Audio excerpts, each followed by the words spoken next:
আমি আপনাদের খেদমতে আজ পবিত্র কালামুল্লাহ শরীফের সূরা বাকারা থেকে 172 নম্বর আয়াতটি তেলাওয়াত করেছি।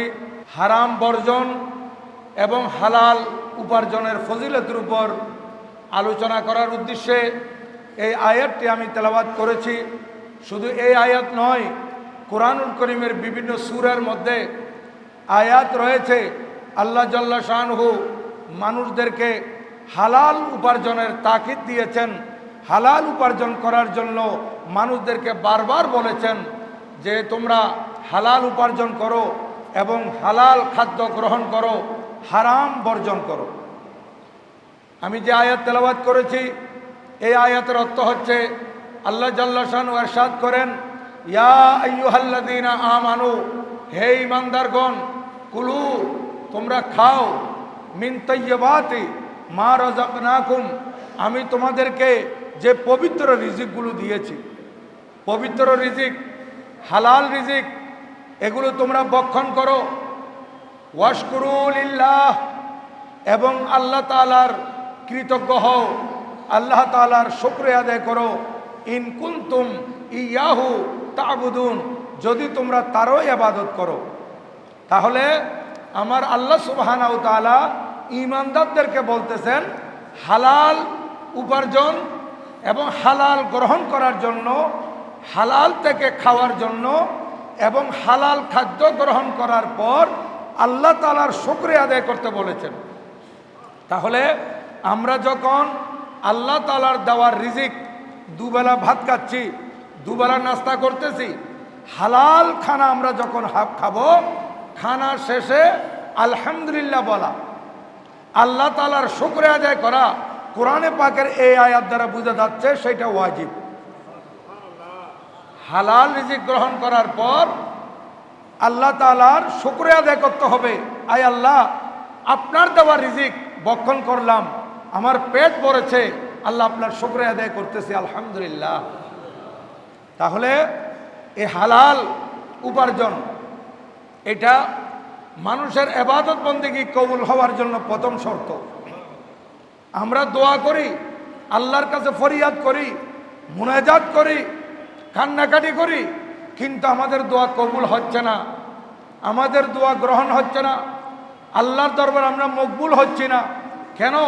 বুঝতে হবে কবুল হওয়ার জন্য দোয়া, আল্লাহর দরবারে মকবুল হওয়ার জন্য প্রথম শর্ত হচ্ছে আপনার যে শরীর, এটাকে আপনি ঠিক রাখতেছেন, এই শরীরকে আপনি গঠন করতেছেন যে খাদ্য দ্বারা, এই খাদ্যগুলো হালাল কিনা এটা আপনাকে দেখতে হবে। হযরতে সৈয়দনা সাদ বিন আবি ওয়াক্কাস রাদিয়াল্লাহু তাআলা আনহু আল্লাহর নবীর দরবারে দোয়া করলেন, ফরিয়াদ করলেন, ইয়া রাসূলুল্লাহ, আপনি আমার জন্য দোয়া করুন যাতে আমি মুস্তাজাবুদ দাওয়াত হতে পারি। মুস্তাজাবুদ দাওয়াত মানে আল্লাহর দরবারে হাত উঠানোর সাথে সাথে দোয়া কবুল হয়ে যাও। আয় আল্লাহ, আমি নিজের জন্য দোয়া করি কিংবা অপরের জন্য দোয়া করি, আমার দোয়া হাত উঠাতেই যাতে কবুল হয়ে যায়, সেজন্য আমার জন্য দোয়া করুন।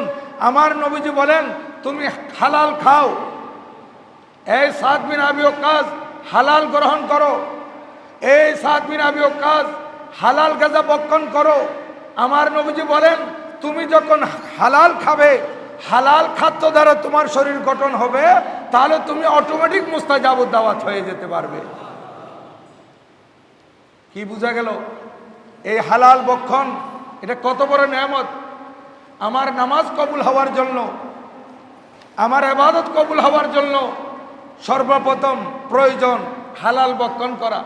হাদিসে পাকে এসেছে, মান আকালা লোকমাতান মিন হারাম, যে ব্যক্তি হারামের লোকমা গ্রহণ করেছে, হারাম উপার্জনের টাকা দিয়ে যে খাদ্য এনেছে সেটা গ্রহণ করেছে এক লোকমা, আমার নবীজি বলেন, লাম ইউকবাল লাহু সালাতা আরবাঈনা লাইলা, এই এক লোকমা হারাম যদি সে গ্রহণ করে, তার জন্য 40 দিন পর্যন্ত তার নামাজ কবুল হবে না। দেখেন, একটা লোকমা, একটা গ্রাস হারামের গ্রহণ করেছে, এখন তার ইবাদত আর কবুল হচ্ছে না। আমরা জানি মুসাফিরের দোয়া কবুল, মুসাফির সবর অবস্থায় থাকলে দোয়া করলে দোয়া কবুল।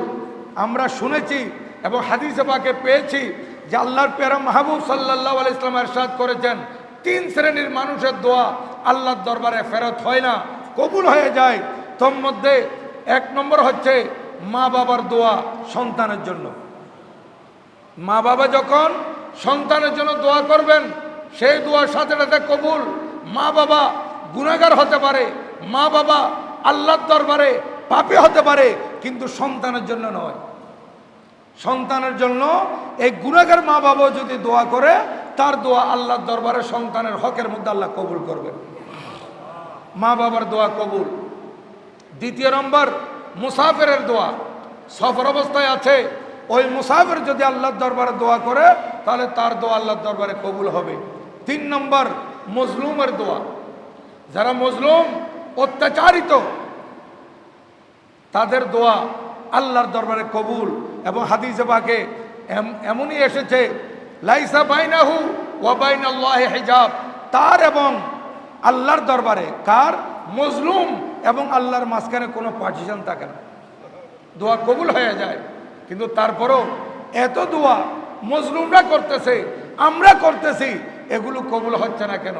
না, আপনারা যদি হালাল গাজা বক্ষণ করেন, দোয়া করেছেন, দোয়া হয়তো তাৎক্ষণিক কবুল হতেও পারে অথবা বিলম্বিত হতে পারে, এটা আল্লাহর কুদরতের ইচ্ছা।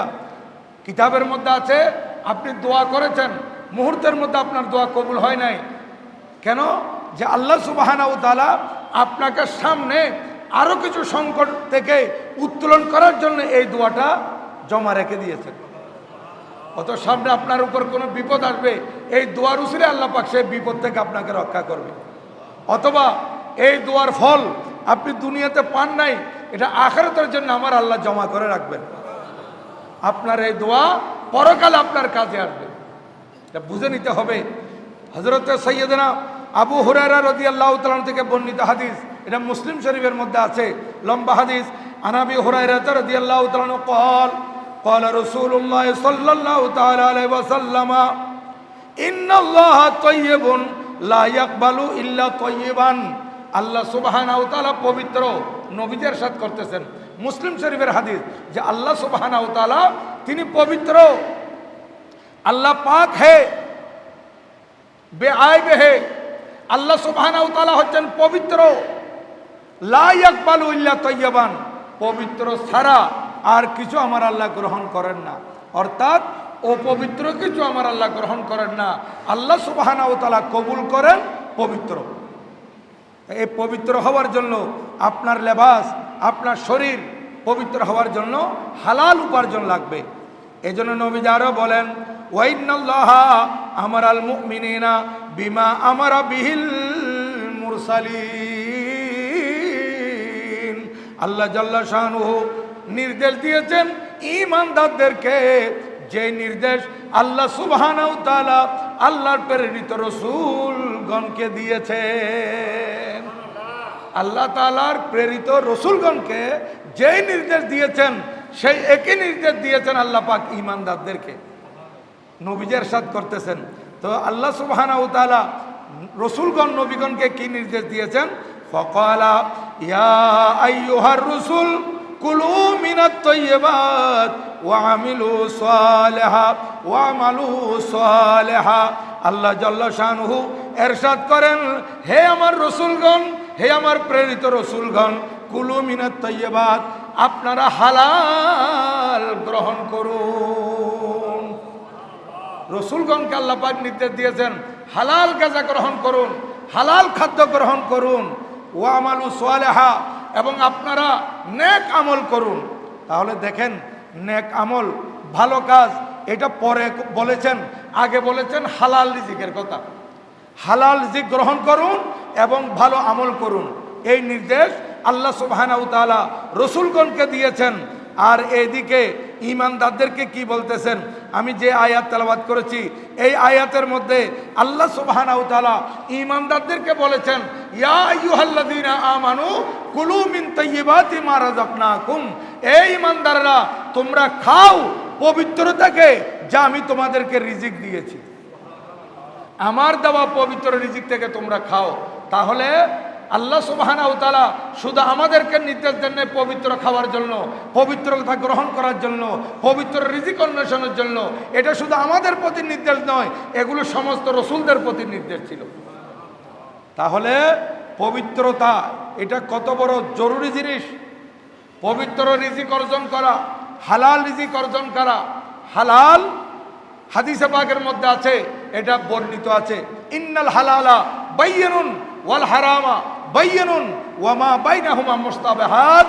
হালাল হচ্ছে স্পষ্ট, হালাল এটা হালাল, এটা হালাল, এটা হালাল, এটা স্পষ্ট কোরআন হাদিসে। এবং হারামও স্পষ্ট, এই জিনিস হারাম, ওই জিনিস হারাম, এই জিনিস হারাম, এগুলো সম্পূর্ণ স্পষ্ট।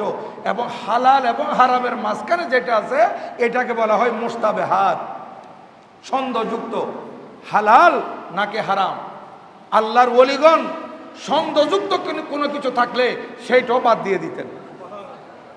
যেমন দেখেন হযরত সাইয়েদনা ইমামুল মুহাদ্দিসিন, ইমামুল আইম্মা ফিল হাদিস, আয়াতুম মিন আয়াতিল্লাহিল কুবরা, মুজিজাতুম মিন মুজিজাতির রাসূল সাল্লাল্লাহু আলাইহি ওয়াসাল্লাম, হযরত সাইয়েদনা ইমাম আবু আব্দুল্লাহ মুহাম্মদ বিন ইসমাইল আল বুখারী রাদিয়াল্লাহু তাআলা আনহু, ওনার আব্বাজান হচ্ছেন হযরত ইসমাইল রাদিয়াল্লাহু তাআলা আনহু। ইমামে বুখারী রাদিয়াল্লাহু তাআলার আব্বা হুজুর ইন্তেকালের সময় ওনার পাশে যারা ছিলেন তাদেরকে বলেছিলেন, হে আমার পাশে বসা লোকেরা শুনো, আমি তো মারা যাব, আমার সন্তানদের জন্য আমি যে জিনিস রেখে যাচ্ছি, যে মাল ছেড়ে যাচ্ছি, উত্তরাধিকারীর জন্য যে মিরাস আমি রেখে যাচ্ছি, এইখানে হারাম তো দূরের কথা, সন্দেহযুক্ত কোনো কিছুর অবকাশও নাই। দেখেন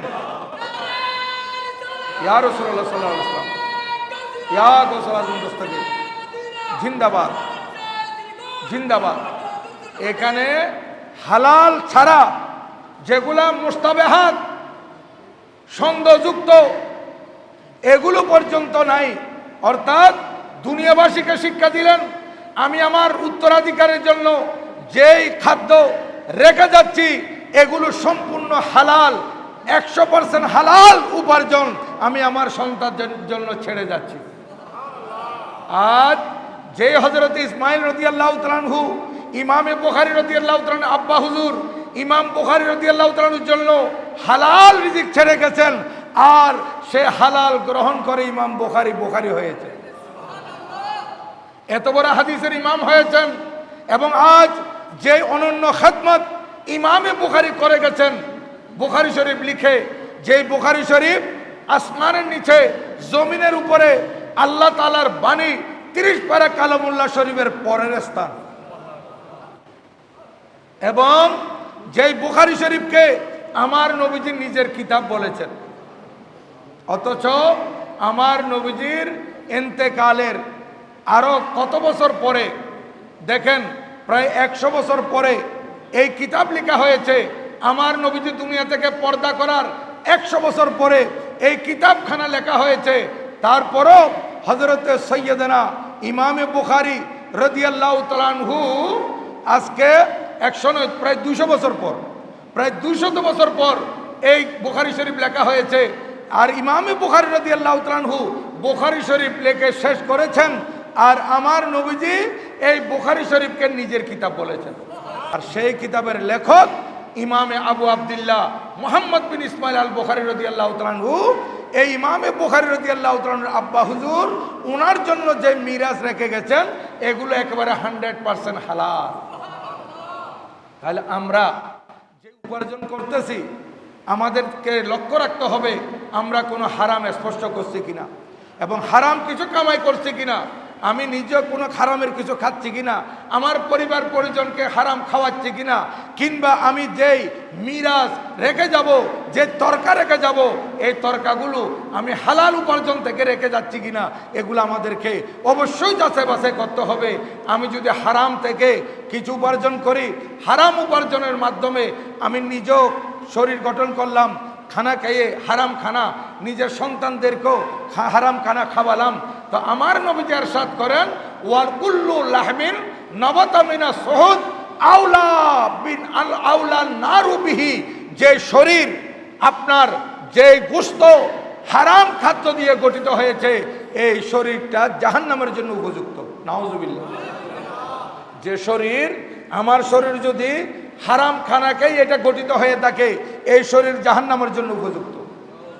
এবং অপর হাদিসে আল্লাহর নবী ইরশাদ করেন, লা ইয়াদখুলুল জান্নাতা জাসাদুন গুযিয়া বিল হারাম। যে শরীর হারাম উপার্জন দ্বারা গঠিত, যে শরীর হারাম খাদ্য দ্বারা গঠিত, লা ইয়াদখুলুল জান্নাতা, এই শরীর জান্নাতে প্রবেশ করবে না। দেখেন, যে শরীর হারাম খাদ্য দিয়ে গঠিত হয়েছে, এই শরীর জান্নাতে প্রবেশ করবে না। এবং যে গোশত হারাম খাদ্য দিয়ে বানিয়েছি, এটা জাহান্নামের জন্য উপযুক্ত। তাহলে আমাদেরকে অবশ্যই লক্ষ্য রাখতে হবে, সব সময় খেয়াল করতে হবে, আমরা মুসলমান, আমরা হারামের দিকে হাত বাড়াতে পারবো না, আমরা সব সময় হালালের দিকে হাত বাড়াবো। হ্যাঁ, ইহুদি, নসরা, আরও অন্যান্য ধর্মের অবলম্বী যারা আছে, এরা তো মুসলমান নয়, এরা অমুসলিম। এদের ব্যাপারে আমাদের কোনো কথা নাই। এরা হালাল খাবে না হারাম খাবে, এদের তো ইমানই নাই। হালাল হারাম দিয়ে তাদের ব্যবধান কি? কিন্তু আমরা যারা ইমান এনেছি, আমাদেরকে লক্ষ্য করতে হবে, আল্লাহর নবীজির ব্যাপারে আমার আল্লাহ ঘোষণা দিচ্ছেন, এই ইমানদাররা শুনো, তোমাদের রসুল, তোমাদের নবী তোমাদেরকে হালাল হিসেবে যা দিয়েছেন, এগুলো তোমরা গ্রহণ করো, এবং যেগুলো থেকে নিষেধ করেছেন, এগুলো থেকে তোমরা দূরে সরে রাখো, এগুলো থেকে তোমরা দূরে সরো। ফাখুযু মা আতাকুমুর রাসূল ফাখুযুহু ওয়া মা নাহাকুম আনহু ফান্তাহু। তোমাদেরকে রসুল যা দিয়েছেন, এগুলো তোমরা গ্রহণ করো, যেগুলা থেকে দূরে থাকতে বলেছেন, এগুলা থেকে তোমরা দূরে থাকো। তো আমি এই হাদিস খানা আপনাদের খেদমতে আরজ করতেছি, যে হালাল খানা গ্রহণ করার জন্য নবীগণকে আল্লাহ পাক, রসুলগণকে আল্লাহ পাক নির্দেশ দিয়েছেন, সেই নির্দেশ আমরা ঈমানদারদেরকেও দিয়েছেন হালাল গ্রহণ করার জন্য। এবার নবীজি বলেন, মুসলিম শরীফের হাদিসে পাক, এখানে এই দুই আয়াত আমার নবীজি সাহাবায়ে কেরামের সামনে উল্লেখ করেছেন। উল্লেখ করার পর আল্লাহর নবীজি একজন মানুষের কথা বলতেছেন, সুম্মা যাকারার রাজুলা, আল্লাহর নবী এক মানুষের উল্লেখ করলেন, ইউতিলু সফর, যে বান্দা সফরে যাচ্ছে, লম্বা সফর করতেছে।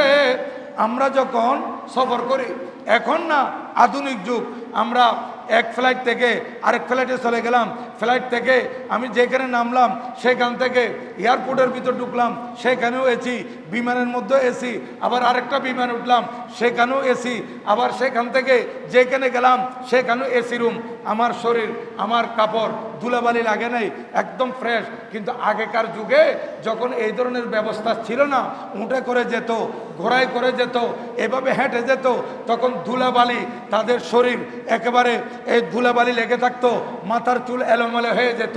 আল্লাহর নবী ইরশাদ করেন, ইউতিলু সফর, ওই ব্যক্তি লম্বা সফর করেছে, এবং এই লম্বা সফরের কারণে আসা, তার চুল এলোমেলো, এবং তার চুলের মধ্যে এলোমেলো দেখা যাচ্ছে, বিক্ষিপ্ত, এবং ধুলাবালি ও আকবারা, এবং তার শরীরের মধ্যে ধুলাবালিও দেখা যাচ্ছে। সফর করতে করতে একেবারে হয়রান হয়ে গেছে, পেরেশান হয়ে গেছে, ক্লান্ত হয়ে গেছে। এমত অবস্থায় ইয়ামুদ্দু ইয়াদাহু ইলাস সামা, সে আসমানের দিকে হাত তুলে বলতেছে, ইয়া রব, ইয়া রব। দেখেন, এই হাদিস শরীফ আমার নবীজি সাহাবায়ে কেরামের সামনে তুলে ধরেছেন। একজন মানুষ লম্বা সফর করেছে, তার চুল এলোমেলো, তার শরীরের মধ্যে ধুলাবালি, এবং সে সফর করতে করতে করতে করতে ক্লান্ত হয়ে গেছে। এই ক্লান্ত হয়ে ইয়ামুদ্দু ইয়াদাইহি ইলা সামা, আল্লাহর দিকে, আল্লাহর দরবারে হাত তুলে রেখেছে, বলতেছে, ইয়া রব, ইয়া রব, হে আমার প্রভু, হে আমার প্রভু।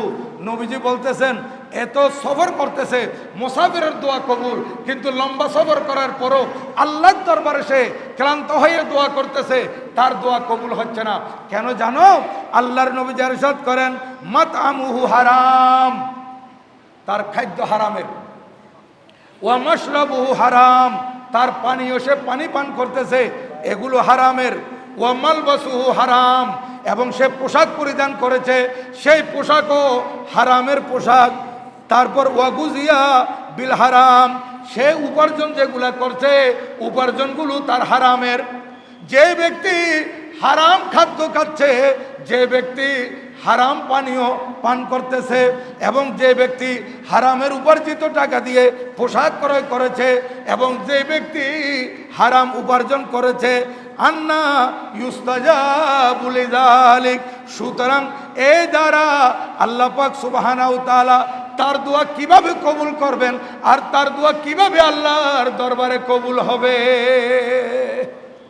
নবীজি বলেন এর দোয়া কখনো কবুল হবে না। অথচ সফরের মধ্যে আছে একমাত্র হারাম খাওয়ার কারণে, হারাম পান করার কারণে, হারাম পোশাক পরিধান করার কারণে, হারাম উপার্জন করার কারণে এত বড় সফরে ক্লান্তিতে আল্লাহর দরবারে দোয়া করতেছে, কিন্তু সেই দোয়া কবুল হচ্ছে না, কখনো হবে না। শুধু তাই নয়, আরেকটি হাদিসে পাকের মধ্যে এসেছে আল্লাহর প্যারা মাহবুব সাল্লাল্লাহু আলাইহি ওয়াসাল্লাম ইরশাদ করেন, যে ব্যক্তি এই একটা কাপড় ক্রয় করলো মানিস তারা সওবান বিআশরাতে দারাহিম, যে ব্যক্তি 10 দিরহাম দিয়ে একটা কাপড় একটা জামা ক্রয় করেছে, ফিহে দিরহামুন হারাম, এখানে 1 টাকা হারামের। কাপড় ক্রয় করেছে 10 টাকা দিয়ে, 9 টাকা হালালের উপার্জিত, 1 টাকা হারামের। হ্যাঁ, আল্লাহর প্যারা মাহবুব সাল্লাল্লাহু আলাইহি ওয়াসাল্লাম ইরশাদ করতেছেন, এই যদি এরকম হয় লাম ইয়াকবালিল্লাহু লাহু সালাতান মা দামা আলাই, যতক্ষণ পর্যন্ত এই পোশাক তার গায়ের মধ্যে থাকবে তার কোনো ইবাদত আল্লাহর দরবারে কবুল হবে না।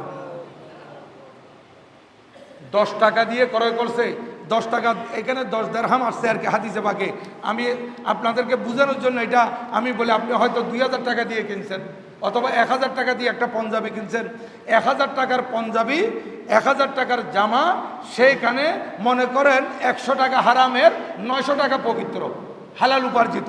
এই 100 টাকা হারাম উপার্জিত টাকা যখন ওই 900 টাকার সাথে মিশিয়ে আপনি 1000 টাকা দিয়ে জামাটা ক্রয় করলেন, আল্লাহর নবী ইরশাদ করতেছেন এই 1000 টাকার জামা 900 টাকা পিওর টাকা হালাল টাকা, 100 টাকা হারামের টাকা, এই 100 টাকা হারামের টাকা 900 পিওর টাকার সাথে মিশে যেই কাপড় আপনি ক্রয় করেছেন, যে জামা আপনি কিনেছেন, ওই জামা যদি আপনার গায়ে থাকে আপনার কোনো ইবাদত আল্লাহর দরবারে কবুল হবে না। চিন্তা করে দেখেন, তাহলে আমরা আজকে হালাল না হারাম এগুলো যাচাই বাছাই করতেছি না। অথচ আল্লাহর প্যারা মাহবুব সাল্লাল্লাহু আলাইহি ওয়াসাল্লাম ইরশাদ করেন, এটা হযরত আবু হুরায়রা রাদিয়াল্লাহু তাআলা থেকে বর্ণিত হাদিস, এটা বুখারী শরীফের মধ্যে আছে। আল্লাহর নবী ইরশাদ করেন, ক্বালা রাসূলুল্লাহ সাল্লাল্লাহু আলাইহি ওয়াসাল্লাম, ইয়াতি আলান নাস জামানুন লা ইউবালিল মারু মা আখাযা মিনহু আমিনাল হালালি আম মিনাল হারাম আও কামা ক্বালা নবী আলাইহিস সালাতু ওয়াস সালাম। আল্লাহর প্রিয় মাহবুব সাল্লাল্লাহু আলাইহি ওয়াসাল্লাম নবুয়তের জবানে ইরশাদ করেন, আমার উম্মতের উপর এমন একটা সময় আসবে, এমন একটা কাল আসবে, এমন একটা যুগ আসবে, যে সময় মানুষ যাচাই বাছাই করবে না, মানুষ একটু চিন্তা ভাবনা করবে না, সে যে উপার্জন করতেছে, তার কাছে যে টাকা পয়সা আসতেছে, সে যেগুলা কামাই করতেছে, আমিনাল হালাল আম মিনাল হারাম, এই ইনকামগুলো হালালের ইনকাম নাকি হারামের ইনকাম, আমার উম্মত সেইগুলো যাচাই বাছাই করবে না। কিভাবে তার কাছে টাকাগুলো আসলো, এগুলো কি হালাল উপার্জন নাকি হারাম উপার্জন, এগুলো যাচাই বাছাই করবে না। এমন একটা সময় এসে যাবে উম্মতের উপর, এটা 1500 বছর আগে আল্লাহর প্যারা নবীজি সাল্লাল্লাহু আলাইহি ওয়াসাল্লাম আমাদেরকে বলে দিয়েছেন। তাহলে কি সময়টা এখন চলে আসছে নাকি আরো পরে আসবে? আপনারাই চিন্তা করেন। এখন মানুষ কি যাচাই বাছাই করতেছে ইনকাম যেগুলো হচ্ছে এগুলো হালাল না হারাম? আমরা গার্জিয়ান, আমরা বাবা, আমরা মা, এখন আমরা বৃদ্ধ হয়ে গেছি, মনে করেন ছেলেরা উপার্জন করতেছে, ছেলে টাকা এনে দিচ্ছে, বাবা টাকাগুলো রাখতেছে। আমরা কোনো বাবা ছেলেকে কি জিজ্ঞাসা করছি, আই বাবা তুমি যে টাকাগুলো এনেছো এগুলো কি হালাল উপার্জন নাকি হারাম উপার্জন? আমরা কি কোনোদিন জিজ্ঞাসা করেছি? যাই আমাদের কেন দিচ্ছে, আমরা ছেলে যেটা বেশি কামাই করতেছে তার উপর আমরা বেশি খুশি। হ্যাঁ, ছেলে যেটা কম কামাই করতেছে সেই ছেলের উপর আমরা নারাজ। তোর বড় ভাই এত বেশি কামাই করতেছে, তুই এত কম কেন? তুই এত কম কামাচ্ছিস কেন? যে কম ইনকাম করতেছে বুঝতে হবে সেটা কম ইনকাম করলো এটা হালালের ইনকাম। এই কম ইনকাম যদি হালালের ইনকাম হয় তাহলে ওই ইনকাম থেকে এটা অনেক শ্রেষ্ঠ।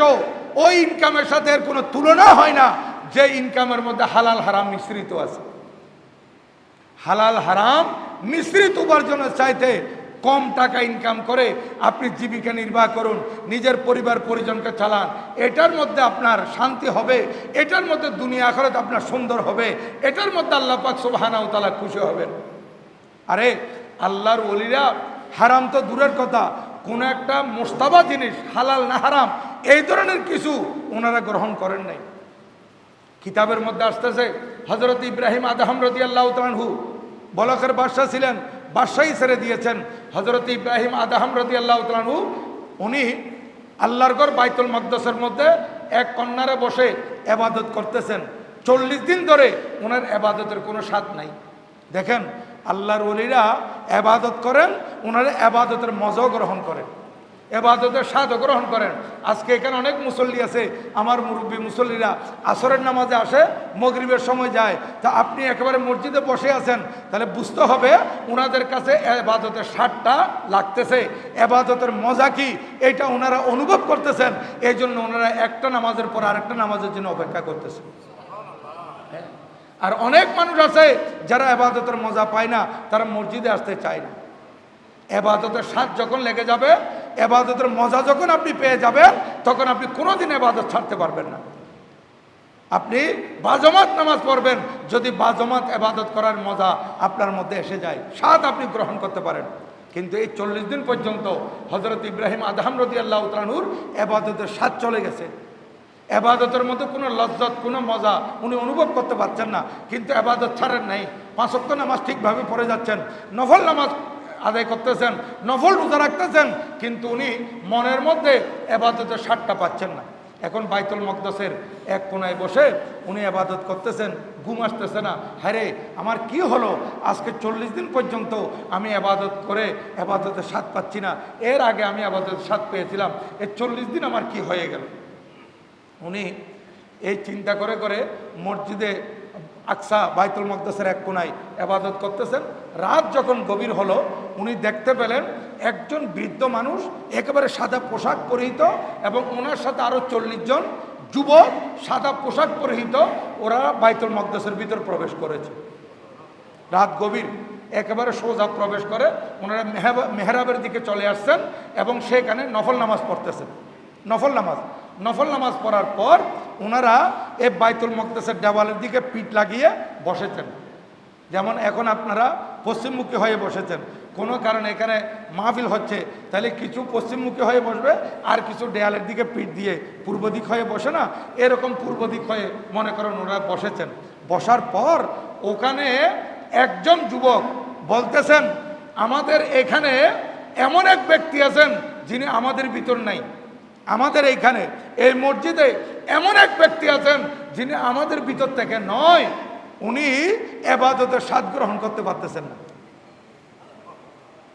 এই কথা বলাতে হযরত ইব্রাহিম আদম রাদিয়াল্লাহু তাআলা উনি তো কোনায় আছেন, কোনায় বসে আছেন, ইবাদত করতেছেন, কান খাড়া করে দিয়েছেন। তখন ওই বৃদ্ধ যিনি একবারে জয়ীব, ওই 40 জন যুবকের মাঝখানে এই বৃদ্ধ শেখ, উনি বলতেছেন, হ্যাঁ 40 দিন পর্যন্ত ওনার ইবাদতের স্বাদ উনি পাচ্ছেন না, ইবাদতের মজা উনি গ্রহণ করতে পারছেন না। এই কথা বলাতে হযরত ইব্রাহিম আদহাম রাদিয়াল্লাহু তাআলা বলেন, আমি তাড়াতাড়ি ওনাদের দিকে ছুটে আসলাম, আয়সা বললাম, হুজুর হ্যাঁ আপনি ঠিক বলেছেন, আজকে 40 দিন পর্যন্ত আমি কোনো ইবাদতের স্বাদ পাচ্ছি না। হুজুর কি কারণটা তো একটু বলবেন। হুজুর আপনি জেনে গেছেন 40 দিন পর্যন্ত আমি ইবাদত করে যাচ্ছি, ইবাদতের কোনো স্বাদ আমি পাচ্ছি না, তারপর ইবাদত করে যাচ্ছি। হুজুর আপনিও সেটা বলেছেন, কিন্তু কি কারণে আমার ইবাদতের স্বাদ উঠে গেছে সেই জিনিসটা একটু আমাকে বলুন। হুজুর সেইটা একটু আমাকে অবহিত করুন। তখন ওই বৃদ্ধ বুজুর্গ হযরত ইব্রাহিম আদমকে বলতেছেন, ইব্রাহিম আদম, আজ থেকে 40 দিন আগে আপনি বসরার বাজার থেকে খেজুর কিনেছিলেন। দেখেন, বসরার একটা বাজার থেকে আপনি খেজুর কিনেছিলেন, খেজুর বিক্রেতা খেজুর পাল্লায় মেপে আপনার থলের মধ্যে দিয়েছিল, প্রত্যেকটা খেজুর থলের মধ্যে পড়েছিল। অনেক সময় আমরা বাজার করতে গেলে ব্যাপারীরা যারা বিক্রেতারা এরা পাল্লায় মেপে আমাদের থলেতে দেওয়ার সময় দুই একটা সাইডে পড়ে যায় না, একটা দুইটা সাইডে পড়ে যায়, তারপর আমরা এগুলা তোকাই লই, তালাশ করে নিই। কিন্তু এই বুজুর্গ বলতেছেন ইব্রাহিম আদম ওই বিক্রেতা আপনাকে যে খেজুর দিচ্ছিল এই সব খেজুর আপনার থলের ভিতর পড়েছিল, কিন্তু আপনি থলে যখন সরাইছিলেন নিচে একটা খেজুর পড়া ছিল, একটা খেজুর আপনার থলের নিচে পড়েছিল। আপনি মনে করেছিলেন যে ওই পাল্লা থেকে দেওয়ার সময় এই খেজুরটা মনে হয় নিচে পড়ে গেছে, এটা আমারই খেজুর হবে, আপনি নিচে থেকে তুলে এটা থলের ভিতর ঢুকেছিলেন, কিন্তু এটা আপনার খেজুর নয়। চিন্তা করে দেখেন, এটা আপনার খেজুর নয়। বিক্রেতা আপনাকে যথাযথভাবে দিয়েছে, একটা খেজুরও বাইরে পড়ে নাই, এটা আগে থেকে পতিত ছিল, এটা অন্যজনের খেজুর ছিল। এটা আপনার এখানে মিশ্রিত হওয়ার কারণে আজকে 40 দিন পর্যন্ত আপনি ইবাদতের মজা পাচ্ছেন না।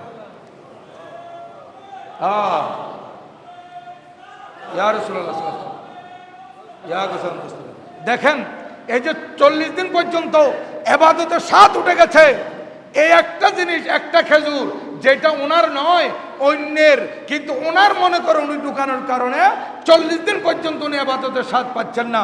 এই কথা শুনে মাত্র রাত পোহানোর দেরি, সকালবেলা উঠে উনি আবার বসরার উদ্দেশ্যে রওনা হয়ে গেছেন।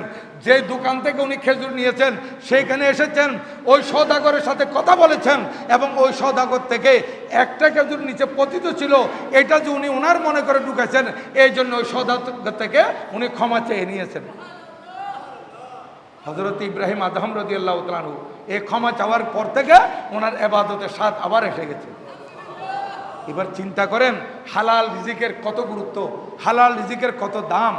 আজকে এখানে আরও অনেক বর্ণনা রয়েছে রিজকে হালালের উপর, যদি সুযোগ হয় ইনশাল্লাহ আগামী জুমায় আপনাদের খেদমতে বলবো এই সাবজেক্টের উপর। কারণ আমাদের নামাজ, রোজা, হজ, যাকাত, ইবাদত, বন্দেগী এ সব কিছু নির্ভর করে হালাল রিজিকের উপর। হালাল রিজিক এটা অনেক বড় উপকারী, অনেক বড় দামি জিনিস। আল্লাহ পাক সুবহানাহু ওয়া তাআলা আমাদেরকে হালাল উপার্জন করার তৌফিক দান করুন এবং হারাম বর্জন করার জন্য আমাদেরকে তৌফিক দান করুন। আমরা যাতে হালাল উপার্জন করতে পারি এবং হারাম বর্জন করতে পারি, এই জন্য আল্লাহ পাক যাতে আমাদেরকে তৌফিক দেয় এবং আমরাও যাতে সচেষ্ট থাকি সেই দিকে আমরা যাতে লক্ষ্য রাখতে পারি, আল্লাহ পাক সেই তৌফিকটা যাতে আমাদেরকে দেয়। সম্মানিত মুসল্লিয়ানে কেরাম, আপনাদেরকে একটা দাওয়াত দিচ্ছি। আগামী 26 তারিখ এই মাসের, অর্থাৎ আগামী কাল শনিবার, এই শনিবারের পরের শনিবার 26 তারিখ এপ্রিলের শনিবার ঢাকা সরওয়ার্দী উদ্যানে movement for a free Palestine এর আয়োজনে আমাদের মহাসমাবেশ হবে সরওয়ার্দী উদ্যানে সকাল 9টা থেকে। আগামী শনিবার, অর্থাৎ আগামীকাল শনিবারের পরের শনিবার 26শে এপ্রিল শনিবার ঢাকাস্থ সরওয়ার্দী উদ্যানে মুভমেন্ট ফর এ ফ্রি প্যালেস্টাইনের আয়োজনে বিশাল সমাবেশ হবে। সেখানে আপনাদেরকে দাওয়াত দেওয়া হচ্ছে। সারা বাংলাদেশের আহলে সুন্নাত ওয়াল জামাতের সমস্ত উলামায়ে কেরাম এখানে যাওয়ার জন্য সম্মতি দিয়েছেন এবং আহলে সুন্নাত ওয়াল জামাতের অনুসারী যত হক দরবার আছে, যারা দরবারের সজ্জাদা নশীন আছেন, পীরানি তরিকত আছেন, যারা মোতাওয়াল্লি আছেন, ওনারাও সম্মতি দিয়েছেন সেখানে জমায়েত হওয়ার এবং সর্বস্তরের সুন্নি জনতা সেখানে জমায়েত হবে। আমরা ঢাকার মধ্যে গিয়ে এটা প্রমাণ করতে চাই যে আমরা এই জমায়েতের মাধ্যমে আমরা ইসরায়েলের দুর্গের মধ্যে আগুন ধরাতে চাই। এই জমায়েত যদি হয়, দেখবেন আমরা তো ফিলিস্তিন গিয়ে, গাজায় গিয়ে সেখানে মুসলমানদের সাথে দাঁড়াতে পারছি না, কিন্তু আমরা ঢাকার মধ্যে জমায়েত করে, বিশাল এক জমায়েত করে দেখিয়ে দিব এই দখলদার বাহিনীরা, তোমরা গাজার মুসলমানকে একা মনে করো না, সারা বিশ্বের মুসলমান তাদের পাশে দাঁড়িয়ে গেছে। এটা আমরা প্রমাণ করতে চাই। এই জন্য আপনাদের সবাইকে দাওয়াত দেওয়া হচ্ছে, যেভাবে হোক আপনারা যোগাযোগ করে আপনারা ঢাকায় যাওয়ার জন্য প্রস্তুতি নিয়ে নেন। 26 তারিখ 26 এপ্রিল শনিবার সকাল 9টা থেকে সরওয়ার্দী উদ্যানের জমায়েত, এটা আহলে সুন্নাত ওয়াল জামাতের এই স্মরণকালের স্মরণীয় জমায়েত যাতে হয়, এই দিকে আপনারা লক্ষ্য রাখবেন, সবাই যাওয়ার জন্য প্রস্তুতি নেবেন। আল্লাহ পাক সুবহানাহু ওয়া তাআলা এই গাজা এবং ফিলিস্তিনের সমর্থনে যে বিক্ষোভ সমাবেশ হবে সরওয়ার দুরদানে ঢাকা রাজধানীর বুকে, এই জমায়েতকে আল্লাহ পাক স্মরণকালের স্মরণীয় জমায়েত হিসেবে কবুল করুন। সবাই বলুন জি। আমাদের সেক্রেটারি জেনারেল বলতেছেন আঞ্জুমানে রহমানিয়া আহমদিয়া সুন্নিয়া ট্রাস্টের পক্ষ থেকে এই জমায়েতে অংশগ্রহণ করার জন্য পেপারে দিয়েছেন। আলহামদুলিল্লাহ, আমি আঞ্জুমানে রহমানিয়া আহমদিয়া সুন্নিয়া ট্রাস্টের শুকরিয়া আদায় করতেছি যে একটা দক্ষিণ এশিয়ার আধ্যাত্মিক সংগঠন আঞ্জুমানে রহমানিয়া আহমদিয়া সুন্নিয়া এই ট্রাস্টের পক্ষ থেকে এই জমায়েতে যোগদান করার জন্য পেপারে দেওয়া হয়েছে। তো আপনারা প্রত্যেকে দলমত নির্বিশেষে সেখানে জমায়েত হবেন এবং আমরা প্রমাণ করে দেব বাংলার জমিনের সুন্নি মুসলমান সংখ্যাগরিষ্ঠ।